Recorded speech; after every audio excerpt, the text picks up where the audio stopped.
আমি নরসিংদী একবার রাত্রে 1:30 বাজে চা দোকানদার চা বেচতেছে, খুব কাছে দিয়া বসা চা খাইছি বেটা। বললাম ভাই তাইয়া থুইয়া কত থায় ডেইলি?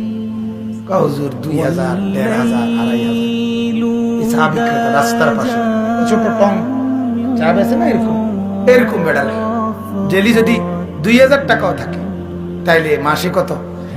60,000। আজ বাদ দেন না, আরো 10,000, কত? 50,000। আপনার বেতন 50,000 না? কত? 45। ইমাম সাহেব আছেন নি কেউ? হাত উঠান তো। কত কত আপনার? 44। কত? ওই বেটার কত? 50,000। আমি নিজে বিশ্বাস করেন, আমি একবার কাছে বইয়া জিগাইছি, কাকা কিস্তি কয়টা?